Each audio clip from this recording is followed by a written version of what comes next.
నమస్కారం. MK news కి స్వాగతం. హెడ్లైన్ చూద్దాం.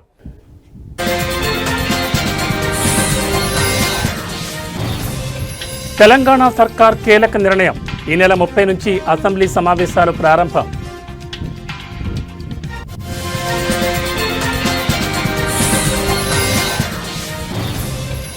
ఏపీ లిక్కర్ స్కామ్ కేసులో కీలక పరిణామం. ఎంపీ మిథున్ రెడ్డిని ఏసీబీ కోర్టులో ప్రవేశపెట్టిన సిట్ అధికారులు.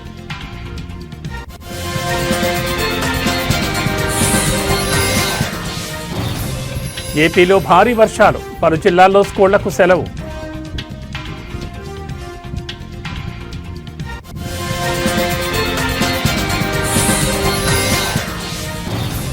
ఖైరతాబాద్లో కొలువుదీరనున్న మహాగణపతి.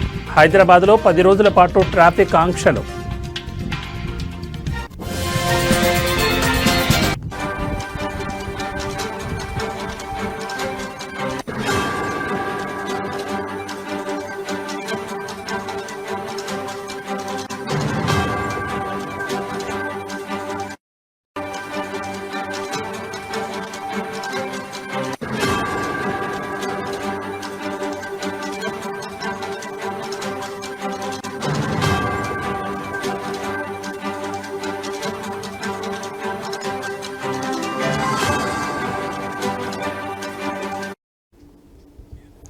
బులెటిన్లో బ్రేకింగ్ న్యూస్ చూస్తున్నాం. తెలంగాణ సర్కార్ కీలక నిర్ణయం తీసుకుంది. ఈ మేరకు ఈ నెల 30 నుంచి అసెంబ్లీ సమావేశాలు నిర్వహించేందుకు సిద్ధమవుతోంది. జస్టిస్ చంద్రఘోష్ ఆధ్వర్యంలో ప్రభుత్వానికి అందిన కాళేశ్వరం కమిషన్ నివేదికను సభలో ప్రవేశపెట్టనున్నారు. మొత్తం 5 రోజుల పాటు అసెంబ్లీ సమావేశాలు నిర్వహించబోతున్నట్లుగా విశ్వసనీయంగా తెలుస్తోంది. కాగా జస్టిస్ చంద్రఘోష్ కమిషన్ నివేదికపై ప్రభుత్వ నిర్ణయాన్ని ఇప్పటికే అడ్వకేట్ జనరల్ సుదర్శన్ రెడ్డి హైకోర్టుకు తెలిపారు. కాళేశ్వరం ప్రాజెక్టుపై అందిన నివేదికను అసెంబ్లీలో ప్రవేశపెడతామని, అనంతరం బాధ్యులపై చర్యలు తీసుకుంటామని కోర్టుకు ధర్మాసనానికి విన్నవించారు. ఈ నేపథ్యంలోనే అసెంబ్లీలో కాళేశ్వరం నివేదికపై కాంగ్రెస్ బీఆర్ఎస్ పార్టీల మధ్య మాటల యుద్ధం ఏ రేంజ్లో ఉండబోతుందోనని ఇరు పార్టీల శ్రేణులు ఆసక్తిగా ఎదురుచూస్తున్నాయి.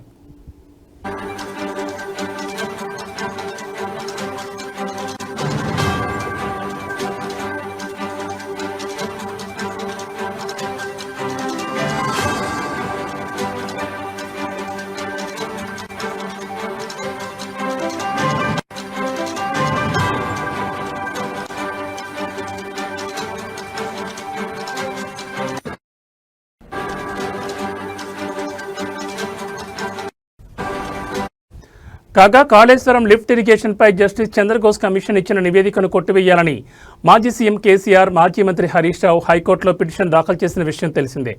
ఈ నేపథ్యంలోనే ధర్మాసనం వారి పిటిషన్లపై విచారణ చేపట్టగా ఇరుపక్షాల వాదనలు ముగిశాయి.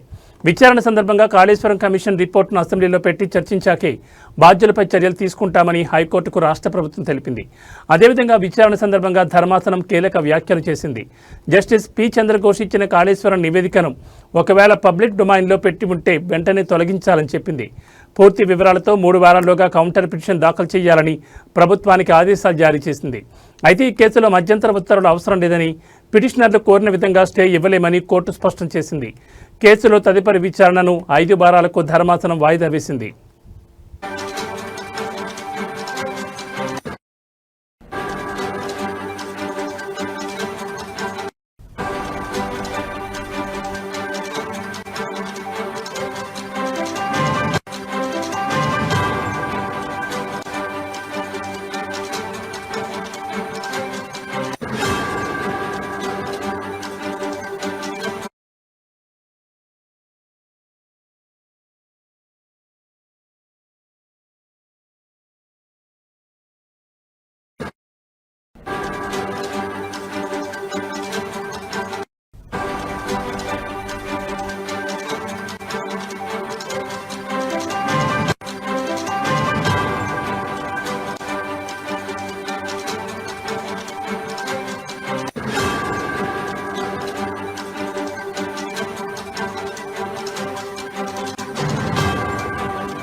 బులెటిన్లో మరో బ్రేకింగ్ న్యూస్ చూస్తున్నాం. ఏపీలో సంచలనం సృష్టించిన లిక్కర్ స్కామ్ కేసులో ఏసీబీ కోర్టు సిట్కు జలకిచ్చింది.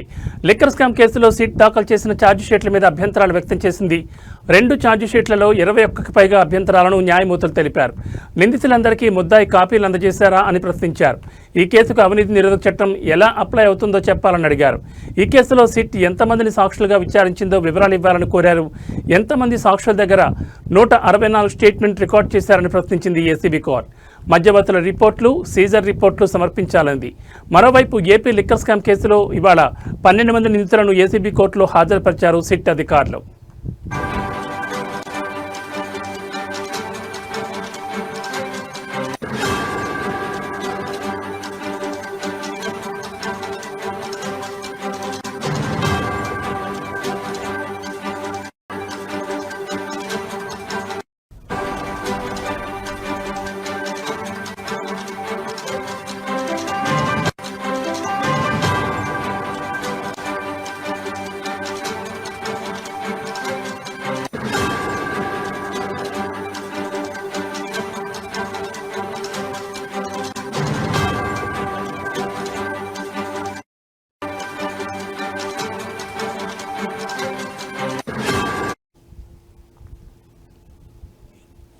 లిస్ట్ ఆఫ్ డాక్యుమెంట్స్లో ఎఫ్ఐఆర్, రిమాండ్ రిపోర్ట్, ఛార్జ్షీట్ చూపించాలని కోరింది.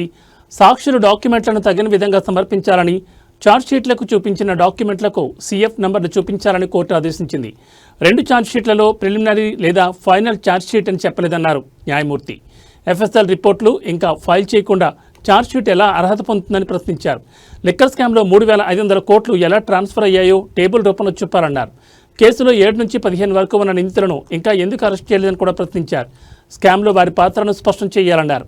ప్రతి ముద్దాయికి ఏ సెక్షన్ వర్తిస్తుందో స్పష్టంగా చెప్పాలన్నారు. ఈ కేసులో ఎంతమంది అరెస్ట్ అయ్యారు, ఎన్ని రోజులు జ్యుడిషియల్ కస్టడీలో ఉన్నారనే వివరాలు ఇవ్వాలన్నారు.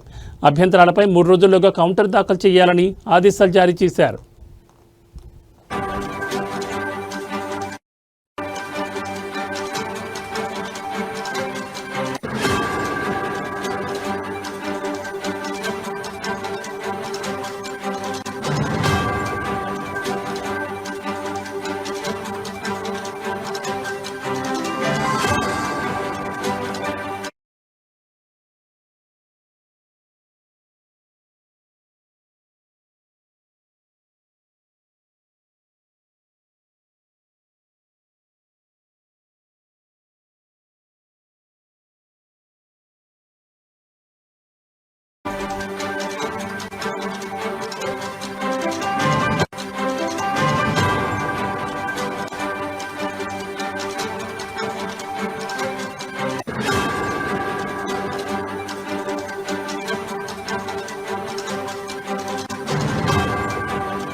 బులెటిన్లో మరో బ్రేకింగ్ న్యూస్ చూస్తున్నాం. ఉపరితల ఆవర్తనం ప్రభావంతో ఉత్తరాంధ్రలో విస్తారంగా వర్షాలు కురుస్తున్నాయి.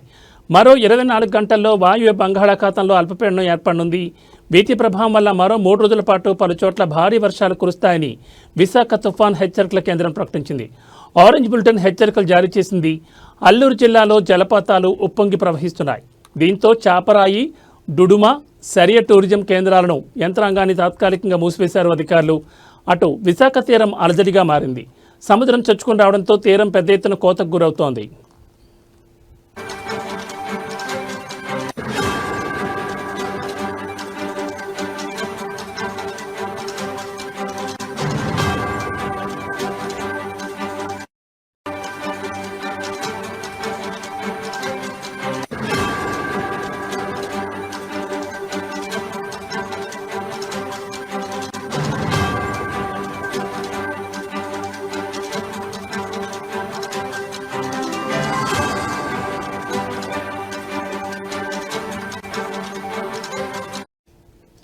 శ్రీకాకుళం పట్టణంతో పాటు జిల్లా వ్యాప్తంగా భారీ వర్షం కురుస్తోంది. రహదారులపైన వర్షపు నీరు నిలిచిపోయింది. వాహనదారులపై వాహనదారులు అవస్థలు పడుతున్నారు. ఆర్టీసీ కాంప్లెక్స్ సహా మరికొన్ని ప్రాంతాలు నీట మునిగాయి. డే అండ్ నైట్ జంక్షన్ నుంచి రైతు బజార్ వరకు పూర్తిగా ట్రాఫిక్ అంతరాయం ఏర్పడింది. మరోవైపు భారీ వర్షాల కారణంగా శ్రీకాకుళం డివిజన్ పరిధిలోని అన్ని ప్రభుత్వ మరియు ప్రైవేట్ పాఠశాలలకు, అంగన్వాడీలకు సెలవులు ప్రకటించారు జిల్లా కలెక్టర్ స్వప్నిల్ దినకర్.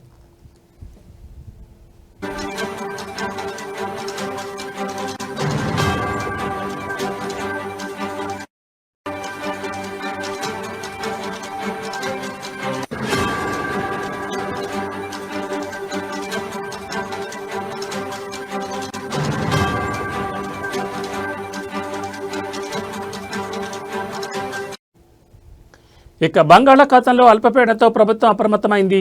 అల్పపీడనం ప్రభావంతో ఉత్తర కోస్తా జిల్లాల్లో పలుచోట్ల వర్షాలు కురుస్తున్న నేపథ్యంలో హోంమంత్రి అనిత సమీక్షా సమావేశం నిర్వహించారు. అన్ని జిల్లాల్లో కంట్రోల్ రూమ్స్ ఏర్పాటు చేయాలని ఆదేశించారు. లోతట్టు ప్రాంత ప్రజలను ఎప్పటికప్పుడు అప్రమత్తం చేయాలని అధికారులకు సూచించిన ఆమె క్షేత్రస్థాయిలో అధికారులు అందుబాటులో ఉండాలని స్పష్టం చేశారు. సహాయ చర్యలకు ఎన్డీఆర్ఎఫ్, ఎస్డీఆర్ఎఫ్ సిద్ధంగా ఉండాలని సూచించారు. ప్రమాదకర హోర్డింగ్లు, కూలిన చెట్లను వెంటనే తొలగించాలని హోంమంత్రి అనిత ఆదేశించారు.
బులెటిన్లో మరో బ్రేకింగ్ న్యూస్ చూస్తున్నాం. హైదరాబాద్ నగరంలో అత్యంత వైభవంగా జరిగే ఖైరతాబాద్ మహాగణపతి ఉత్సవాల సందర్భంగా పోలీసులు ట్రాఫిక్ ఆంక్షలను ప్రకటించారు. రేపు బడా గణనాథుడు కొలువుదీరనున్న నేపథ్యంలో భారీ సంఖ్యలో తరలివచ్చే భక్తుల రద్దీని దృష్టిలో ఉంచుకుని ఈ చర్యలు చేపట్టారు. రేపటి నుంచి సెప్టెంబర్ 6వ తేదీ వరకు మొత్తం 10 రోజుల పాటు ఈ ఆంక్షలు అమల్లో ఉంటాయని నగర ట్రాఫిక్ విభాగం స్పష్టం చేసింది. ఉత్సవాల సమయంలో ఖైరతాబాద్, షాదన్ కాలేజ్, నిరంకారి, పాత Saifabad, police station, mint compound, necklace rotary వంటి ప్రాంతాల్లో వాహనాల రద్దీ అధికంగా ఉండే అవకాశం ఉందని అధికారులు అంచనా వేస్తున్నారు. ఈ నేపథ్యంలో వాహనదారులు ఎలాంటి ఇబ్బందులు పడకుండా ప్రత్యామ్నాయ మార్గాల్లో ప్రయాణించాలని సూచించారు.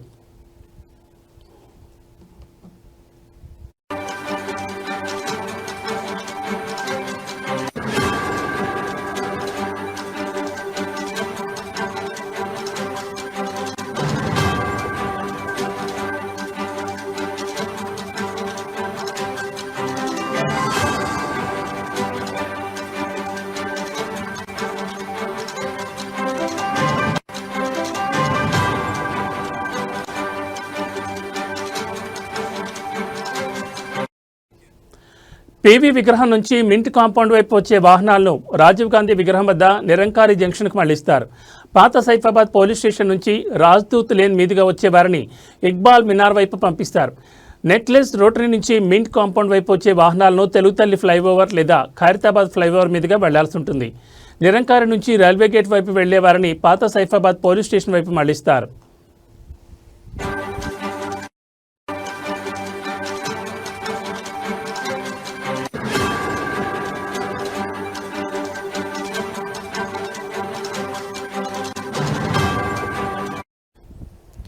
స్వామివారి దర్శనానికి వచ్చే భక్తుల కోసం ప్రత్యేక పార్కింగ్ స్థలాలను ఏర్పాటు చేశారు. నెక్లెస్ రోటరీ, ఎన్టీఆర్ గార్డెన్ వైపు నుంచి వచ్చే వాహనాలను ఎన్టీఆర్ ఘాట్, ఐమాక్స్ పక్కన ఉన్న హెచ్ఎండిఏ పార్కింగ్ స్థలంలో, ఐమాక్స్ ఎదురుగా ఉన్న ఖాళీ ప్రదేశంలో పార్క్ చేసుకోవచ్చు. ఖైరతాబాద్ జంక్షన్ నుంచి వచ్చేవారు తమ వాహనాలను విశ్వేశ్వరయ్య భవన్లో నిలుపుకోవాలని అధికారులు సూచించారు. రద్దీని నివారించేందుకు భక్తులు వీలైనంత వరకు మెట్రో, ఎంఎంటీఎస్, ఆర్టీసీ బస్సులు వంటి ప్రజా రవాణా సౌకర్యాలు వినియోగించుకోవాలని పోలీసులు విజ్ఞప్తి చేశారు.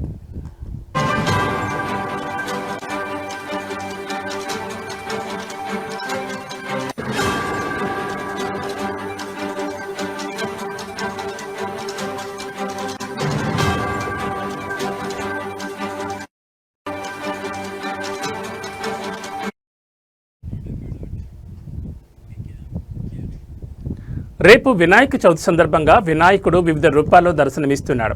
గణనాథునిగా, లంబోదరుడిగా, వినాయకుడిగా భక్తుల కోరికలను నెరవేర్చడానికి భూలోకంలో ఒక చరిత్ర విఘ్నేశ్వరుడు. నల్గొండ పట్టణంలో వైఆర్పీ ఫౌండేషన్ ప్రతి సంవత్సరం లాగానే ఈసారి కూడా ప్రజలకు వినాయకులను పంపిణీ చేశారు.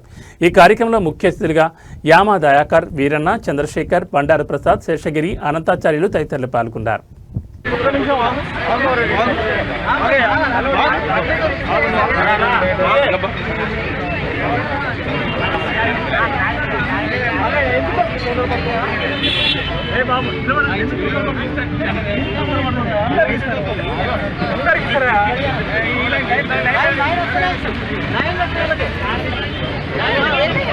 ఎనిమిదో విడత అంటే 8 సంవత్సరాల నుంచి మట్టి వినాయకులను పంపిణీ చేస్తూ ఉన్నాం.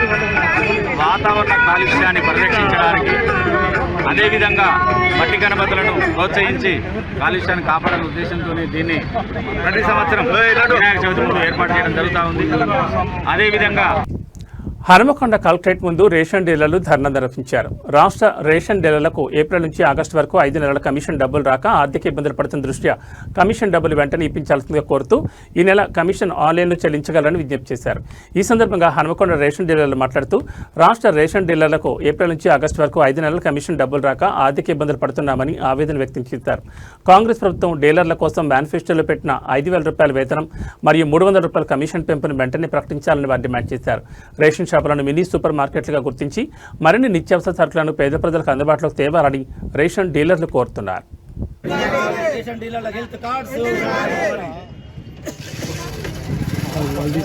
రేషన్ డీలర్లకు గత 5 నెలల నుంచి కమిషన్ ఇస్తలేదు. 5 నెలల కమిషన్ వెంటనే విడుదల చేయాలని ఈరోజు రాష్ట్ర వ్యాప్తంగా అన్ని జిల్లా అధ్యక్ష కార్యదర్శుల ఆధ్వర్యంలో జేసీ గారికి లెటర్ ఇవ్వడం జరిగినది. ఈ 2-3 రోజుల లోపల మాకు కమిషన్ వెంటనే విడుదల చేయకుంటే అతి త్వరలో రాష్ట్ర వ్యాప్తంగా ఆందోళన చేయడానికి కూడా సిద్ధపడుతున్నాం. పల్లె డీలర్లు ముఖ్యంగా చాలా ఆర్థిక ఇబ్బందులు పడుతున్నారు కాబట్టి అయ్యా ముఖ్యమంత్రి గారు, మినిస్టర్ గారు ఈ మెసేజ్ మా లెటర్స్ అందుకోగానే మా అందరికీ రేషన్ డీలర్లందరికీ గౌరవ వేతనం కానీ కమిషన్ కానీ వెంటనే విడుదల చేయాలి. అదే రకంగా 5వ తారీఖు వరకు మాకు గౌరవ వేతనం ప్రకటించకుంటే ఈ కమిషన్ 5వ తారీఖు వరకు వేయకుంటే రాష్ట్ర వ్యాప్తంగా ఒకరోజు బంద్ పిలుపునిస్తున్నాం. శాంతియుతంగా రాష్ట్ర వ్యాప్తంగా 5వ తారీఖు నాడు ఒకరోజు రేషన్ డీలర్స్ దుకాణాలన్నీ బంద్ చేస్తున్నాం. ప్రజలారా ఈ అసౌకర్యాన్ని కూడా మమ్మల్ని మన్నించాలి. ఆ ఒక్కరోజు ఈ లోపు మాకు గౌరవ వేతనం కానీ కమిషన్ కానీ వేస్తే ఆ బంద్ కూడా మేము చెయ్యం. శాంతియుతంగానే చేస్తున్నాం. కొంతమంది దుష్టులు దుర్మార్గులు ప్రభుత్వానికి వ్యతిరేకంగా పోతున్నారని వాట్సాప్లో చేస్తున్నారు. మేము ఎక్కడ ప్రభుత్వానికి వ్యతిరేకంగా పోతలేము. మా ముఖ్యమైన డిమాండ్స్ గౌరవ వేతనం వెంటనే ప్రకటించాలి, 5 నెలల కమిషన్ వెంటనే వేయాలి, రేషన్ డీలర్లకు విడుతు కార్డు ఇవ్వాలి. ముఖ్యంగా వర్షాకాలంలో మెదక్ జిల్లా శివంపేట మండలంలోని రత్నాపూర్ గ్రామంలో అంగన్వాడీ కేంద్రంలో బిందెలో చనిపోయిన ఎలుక ఉన్న నీళ్లు తాగడంతో విద్యార్థులు అస్వస్థతకు గురికావడంతో నర్సాపూర్ ప్రభుత్వ ఆసుపత్రిలో విద్యార్థులు చికిత్స పొందుతున్నారు. ఈ విషయం తెలుసుకున్న జిల్లా బీజేపీ అధ్యక్షులు వాల్దాస్ రాధా మల్లేష్ గౌడ్, బీజేపీ శివంపేట మండల అధ్యక్షులు పెద్దపులి రవి, బీజేపీ జిల్లా కార్యదర్శి అశోక్ సాధులతో కలిసి దవాఖానాను సందర్శించి విద్యార్థుల యొక్క తల్లిదండ్రులతో, హాస్పిటల్ సూపరింటెండెంట్తో మరియు డాక్టర్స్తో మాట్లాడి విద్యార్థుల యొక్క ఆరోగ్య పరిస్థితులను అడిగి తెలుసుకున్నారు. అలాగే హాస్పిటల్లో ఉన్న సమస్యలను కూడా సూపరింటెండెంట్కి చెప్పారు. ఈ కార్యక్రమంలో ఓబీసీ మోర్చా రాష్ట్ర ఉపాధ్యక్షులు పాపగారి రమేష్ గౌడ్, రాష్ట్ర నాయకులు పెద్ద రమేష్ గౌడ్, జిల్లా ఉపాధ్యక్షులు నారాయణ రెడ్డి, జిల్లా కార్యదర్శి ఎరుకల భిక్షపతి, బాలరాజ్, బీజేపీ నాయకులు నర్సారెడ్డి, సుధాకర్, విఠల్ నాయక్, బీజేపీ నాయకులు, కార్యకర్తలు పెద్ద ఎత్తున పాల్గొన్నారు. ఇప్పుడే కొద్దిగా హుషారైతున్నారు. మరి ఇది ఏదైతే ఈరోజు భారతీయ జనతా పార్టీ ఆధ్వర్యంలో నర్సాపూర్ గవర్నమెంట్ హాస్పిటల్లో మొన్న రత్నాపూర్ గ్రామంలో 8 నుంచి 10 మంది పిల్లలు, చిన్నపిల్లలు మరి అస్తవ్యస్త గురి కావడం జరిగింది. వారిని పరామర్శించాలని చెప్పి ఎంపీ రఘునందనరావు గారు ఆదేశాల మేరకు ఈరోజు హాస్పిటల్లో వచ్చి వారందరినీ కూడా పరామర్శించడం జరిగింది. పిల్లలందరూ కూడా కొద్దిగా ఇంజూర్ నుంచి కోలుకొని ఇప్పుడిప్పుడే కొద్దిగా హుషారైతున్నారు. మరి ఇది ఏదైతే అంగన్వాడీ కేంద్రంలో మరి బిందెలో సుందెలు కాబట్టి దాన్ని 3 రోజుల వరకు కూడా చూడకపోవడం అనేది చాలా దురదృష్టకరమైన విషయం. ఇలాంటి అంగన్వాడీ కేంద్రాలు మన మెదక్ అసెంబ్లీలో చాలా కూడా నడుస్తున్నాయి. మేము ఒకటే హెచ్చరిక చేస్తున్నాము, ఎప్పుడు కానీ చిన్నపిల్లల విషయంలో చాలా జాగ్రత్తగా ఉండాలి. గవర్నమెంట్ కూడా అదే చెప్తున్నది. వారికి నిర్లక్ష్యం చేయడం వల్లనే దాంట్లో ఎలుకను పడ్డది ఎవరు చూడకపోవడం వల్లనే ఈ పిల్లలు ఇప్పుడు ఇంతమంది అస్తవ్యస్తకు గురైపోయారు.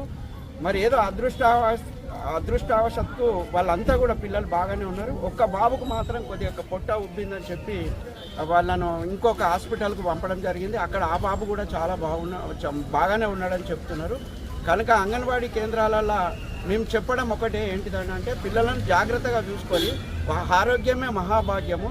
ఇలాంటి అశ్రద్ధ చేసి ఇలా పిల్లలను ఇబ్బందికర పరిస్థితుల్లో తేవడం కరెక్ట్ కాదు. తెలంగాణ రాష్ట్రంలోని ప్రజాప్రభుత్వం రాష్ట్ర ప్రజల సంక్షేమం కోసం అనేక రకాల ప్రజా సంక్షేమ కార్యక్రమాలు చేపడుతోందని 11వ వార్డు మాజీ కౌన్సిలర్ పి రాములు అన్నారు. ఈ కార్యక్రమంలో భాగంగా జహీరాబాద్ పట్టణంలోని 11వ వార్డులో గల 44వ చౌకదారుల పంపిణీ కేంద్రంలో 11వ వార్డు ప్రజలకు సుమారు 180 కొత్త రేషన్ కార్డులు పంపిణీ చేశారు. ఈ సందర్భంగా రాములు మాట్లాడుతూ చాలా రోజుల నుంచి రేషన్ కార్డులు పంపిణీ లేనందుకు రేషన్ కార్డుల్లో చిన్నపిల్లల పేర్లు, నూతన వధువరుల పేర్లు చేర్పించలేని పరిస్థితి ఏర్పడిందన్నారు. ఇదివరకే కార్డు లేని వ్యక్తులు అనేక రకాల ఇబ్బందులు పడ్డారని గుర్తు చేశారు. ప్రజా ఇబ్బందులు దృష్టిలో పెట్టుకుని ముఖ్యమంత్రి రేవంత్ రెడ్డి తెలంగాణ రాష్ట్రంలో నిరుపేదలందరికీ కొత్త రేషన్ కార్డులు అందివ్వడానికి ముందుకొచ్చారని కొనియాడారు.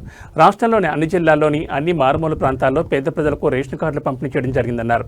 ఇందుకు ప్రజలు ఆనందం వ్యక్తం చేసి జహీరాబాద్ పార్లమెంట్ సభ్యులు సురేష్ కుమార్ షెట్కర్కి, తెలంగాణ రాష్ట్ర సెట్విన్ గిరిధర్ రెడ్డికి, జహీరాబాద్ నియోజకవర్గం కాంగ్రెస్ పార్టీ ఇన్ఛార్జ్ చంద్రశేఖర్కి, సీనియర్ నాయకులు సిద్ధం ఉజ్వల్ రెడ్డికి, తెలంగాణ రాష్ట్ర ప్రభుత్వానికి కృతజ్ఞతలు తెలిపారు. ఈ కార్యక్రమంలో 11వ వార్డు మాజీ కౌన్సిలర్ పి రాములు నేత మరియు సీనియర్ నాయకులు మాధవరెడ్డి, నగేష్, వీరన్న, అదేవిధంగా వార్డు ఆర్పీలు వరలక్ష్మి, మాధవి, వాడ ప్రజలు పాల్గొని కార్యక్రమాన్ని విజయవంతం చేశారు. గత ప్రభుత్వాలు మనం ఆలోచించినట్టయితే మరి అప్పుడు దొడ్డు బియ్యం ఇస్తుర్రి. ఆ దొడ్డు బియ్యం వండుకున్నాక కాస్తో కూస్తో మిగిలిపోతే వీధి బయట అరుగుల పైన పెడితే కనీసం కుక్కలు కూడా తినగనట్లాంటి పరిస్థితి గత ప్రభుత్వ హయాంలో ఇచ్చినట్లాంటి బియ్యం యొక్క పరిస్థితి. ఎప్పుడు కూడా అన్నం పరబ్రహ్మ స్వరూపం, దాన్ని మనం ఇన్కార్ చేయొద్దు. కానీ సందర్భం చెప్పక తప్పడం లేదు.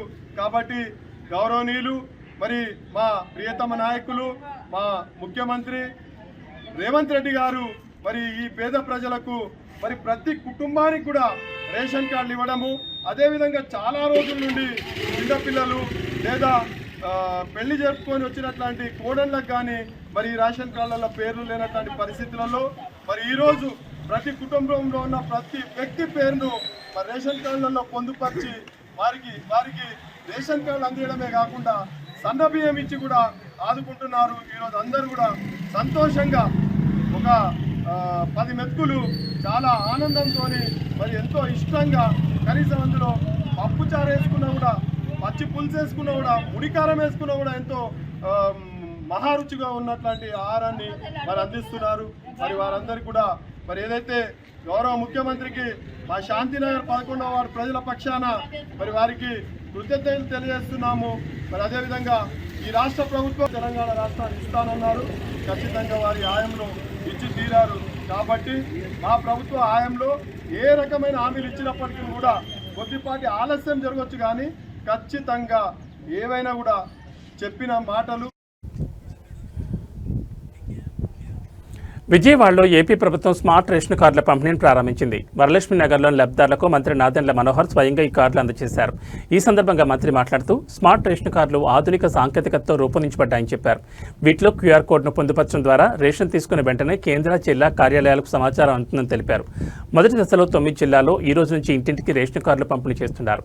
మొత్తం 1.46 కోట్ల కుటుంబాలకు సెప్టెంబర్ 15వ తేదీ నాటికి ఈ కార్డులను అందించాలని ప్రభుత్వం లక్ష్యంగా పెట్టుకుంది. ఈ కార్డుల వల్ల పంపిణీలో పారదర్శకత పెరుగుతుందని, అనర్హులకు రేషన్ అందకుండా నివారించవచ్చని భావిస్తున్నారు.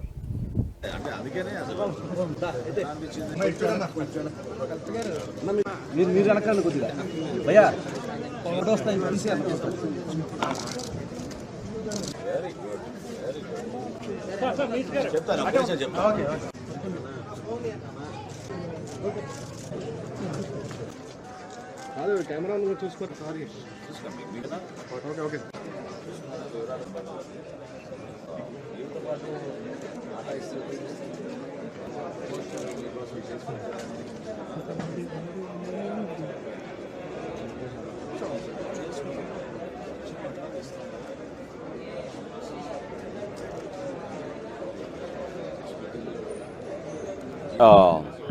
Our NDA government in Andhra Pradesh, under the leadership of the Honorable Chief Minister Sri Chandrababu Naidu Garu, we have taken up a wonderful initiative where we have converted all the existing rice cards into smart rice cards. So these cards have security features including a QR code. The family member details are very clearly legible, and approximately 1.46 crore households in Andhra Pradesh will be given free of charge these ration cards. So this is a wonderful initiative.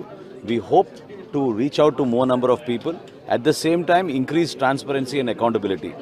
As I had mentioned earlier, Andhra Pradesh is the only state in India which has achieved 96.4% eKYC status. So we have verified, we will re-verify, and also whenever we deliver these goods to their households, our data will be on a real-time basis. So across the state, any family member in these cards can also change their data, and that will be adjusted automatically through the integrated data approach. I also take this opportunity to thank the GSWS employees and our Civil Supplies Department officials who have collaborated to take up such a massive exercise across the state of Andhra Pradesh. Because 1.46 crore households which Vijayawada పశ్చిమ నియోజకవర్గం Bhavanipuram Shri Lakshmirama cooperative society బాధితులకు Janasena party అండగా నిలబడుతుందని Krishna Penna regional మహిళా coordinator Vijayalakshmi అన్నారు. 42 ఫ్లాట్ల owners ఈ సమస్య గురించి Janasena party ఆఫీసులో జనవాణి కార్యక్రమం దృష్టికి తీసుకొచ్చారు. బాధితులైన ఫ్లాట్స్ ఓనర్స్ దగ్గరకు వెళ్లి విజయలక్ష్మి వారికి మద్దతు ఇచ్చారు.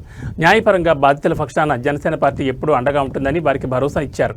గత కొన్ని సంవత్సరాలుగా కోర్టు పరిధిలో ఉన్న ఈ సమస్యను ఇప్పుడు కొత్తగా పుట్టుకొచ్చిన ప్రతిపక్షంలో ఉన్న వైఎస్ఆర్సీపీ నాయకుడు ఈ సమస్యను జనసేన పార్టీ మీద మరియు నాయకుల మీద రుద్దుతూ అసత్య ప్రచారాలను చేస్తూ పబ్బం గడుపుతున్నారని ఆమె ఆరోపించారు. జనసేన పార్టీని విమర్శించే ముందు నువ్వు ఒకటి తెలుసుకోవాలని, నీకు రాజకీయ భిక్ష పెట్టింది జనసేన పార్టీ అధినేత పవన్ కళ్యాణ్.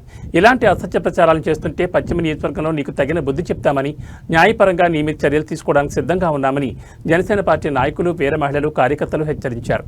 ఈ కార్యక్రమంలో జనసేన నాయకులు ఆకుల రవిశంకర్, వేవిన నాగరాజు, ప్రదీప్ రాజు, బొల్లేపల్లి కోటి, లింగం, శివప్రసాద్ తదితరులు పాల్గొన్నారు. కోర్టులో ఉన్న సమస్యని కోర్టు ద్వారాగానే పరిష్కరించుకోవాలి కాబట్టి అదే దిశగా లాయర్ల ద్వారాగా, లీగల్ సెల్ వారి ద్వారా కొన్ని సూచనలు చేసి జనసేన పార్టీ పెద్దలు కొంతమంది వాళ్ళకి అండగా నిలబడడం జరిగింది. ఈ రోజు వాళ్ళ మీదకి కొంతమంది ఆ స్థలాన్ని కబ్జా చేసుకోవాలని చెప్పి సుమారు ఒక 100-200 మందిని ఆకతాయిలు, రౌడీలు వేసుకొని వచ్చి వాళ్ళని ఖాళీ చేపిస్తుంటే మాకు సమాచారం వచ్చి మహిళల్ని ఇబ్బంది పెడుతున్నారని చెప్పి మేము కూడా వెళ్ళి మద్దతు ఇవ్వడం జరిగింది. అయితే మేము ముఖ్యంగా ఈరోజు మాట్లాడాల్సిన విషయం ఏంటంటే, పశ్చిమ నియోజకవర్గంలో ఒకడుంటాడు, ఎవరంటే దాని ఒక వంట అంటారు మామూలుగా మాటలు, ఆట్లో అరటిపండు, ఆట్లో బుడంకాయ అని అలాంటి మాటలు వర్తించే వైఎస్ఆర్సీపీ నాయకుడు పోతుని మహేష్. నాయకుడిని కూడా అనలేమైంది. ఎందుకంటే మీరు చూడొచ్చు, గతంలో జనసేన పార్టీలో నేను రాష్ట్ర కార్యకర్తని అని చెప్పి బ్యానర్లో వేసుకొని పవన్ కళ్యాణ్ గారికి నేను పార్టీని అనునిత్యం ప్రజల్లోకి తీసుకెళ్లగలను, పార్టీ కోసం నిరంతరం కృషి చేస్తానని చెప్పి ఆయన దగ్గర మన్ననలు పొంది, అలాగే పశ్చిమ నియోజకవర్గంలో అందరూ కూడా మేమందరమీ కూడా పవన్ కళ్యాణ్ గారి కోసం మేము పార్టీలోకి వచ్చి పవన్ కళ్యాణ్ మేము ఒకటే చెప్తున్నా నీకు, ఈ రోజు నువ్వు ఇంక నుంచి జనసేన పార్టీని కానీ పవన్ కళ్యాణ్ గారి గురించి కానీ ఇష్టం వచ్చినట్టు మాట్లాడితే నీ మీద మేము పశ్చిమ నియోజకవర్గ జనసేన పార్టీ నాయకులు కలిసి పరువు నష్ట దావా వేస్తాం. అలాగే అందరం కలిసి నీ ఇల్లు ముట్టడించి నిన్ను ఇంట్లోంచి బయటికి లాక్కొస్తాం. ఎందుకంటే మేము కూడా భరించాం. మితిమీరిపోతున్నావు నువ్వు, నీ మితిమీరుతానని ఇంక మేము భరించము. నీకు రోజులు దగ్గర పడి నీకు గట్టిగా బుద్ధి చెప్తాం. నీ నోరు మూసుకొని నువ్వు అదుపులో దాన్ని ఉండ. ఇవి బులెటిన్ విశేషాలు. మరో బులెటిన్లో మళ్ళీ కలుసుకుందాం. నమస్కారం.